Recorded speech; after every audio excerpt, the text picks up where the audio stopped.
तो बड़ी update, Donald Trump और नेतन्याहू की बात हुई है। ईरान सीज़फायर के बाद ये महत्वपूर्ण बातचीत इजराइल के पीएम बेंजामिन नेतन्याहू से बात हुई है। सीज़फायर पर अमेरिकी फैसले का समर्थन, सीज़फायर में लेबनान की लड़ाई शामिल नहीं है। तो बड़ी जानकारी आप तक पहुंचा रहे हैं, जहां सीज़फायर पर लेबनान की लड़ाई शामिल नहीं है। डोनाल्ड ट्रंप और नेतन्याहू की बातचीत हुई। इसके पहले ये कहा जा रहा था कि नेतन्याहू खुश नहीं, यानी कि इजराइल खुश नहीं है। ईरान सीज़फायर के बाद ये महत्वपूर्ण बातचीत मानी जा रही है और जानकारी लेंगे। प्रदीप लगातार हमारे साथ जुड़े हुए हैं। प्रदीप, जिस तरह से देखें, अभी हम जिक्र कर रहे थे हिजबुल्लाह की और जो ये शर्तें रखी गई हैं और इसमें अब बातचीत हुई है डोनाल्ड ट्रंप और नेतन्याहू की, और ये साफ तौर से कह दिया गया जो ये सीज़फायर हुआ है, इस सीज़फायर में लेबनान की लड़ाई शामिल नहीं है।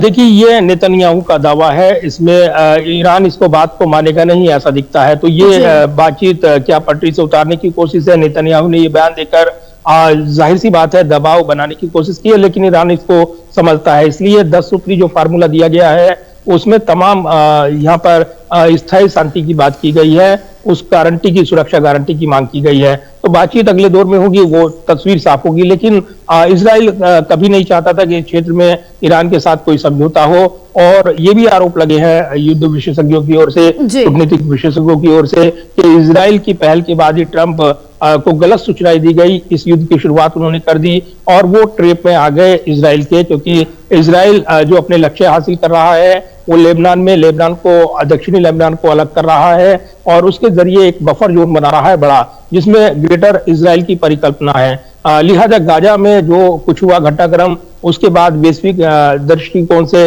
इस पर बड़ी चिंताएं थी, और लेबनान में जो कुछ हो रहा है उसके बाद बड़ी चिंताएं हैं। लेकिन नेतन्याहू और ट्रंप के बीच बातचीत हुई है, इसमें सीज फायर को लेकर बातचीत हुई है और पूरी तरीके से इस फैसले से अवगत कराया गया है नेतन्याहू ने सहमति दी है।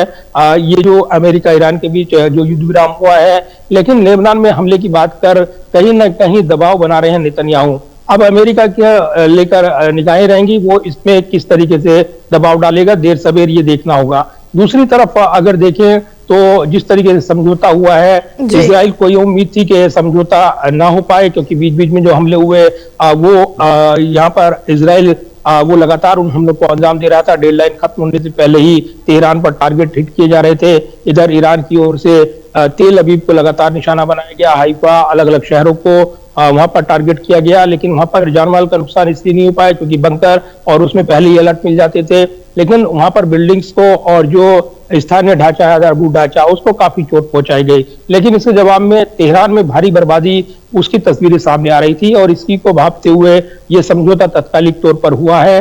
ईरान के लिए भी ये अच्छी खबर कही जा सकती है इस लिहाज से कि उस पर हमले रुकेंगे, लेकिन स्थायी गारंटी, सुरक्षा गारंटी, इसकी तकसीद करते नजर आएंगे कि ये बनेगी या नहीं।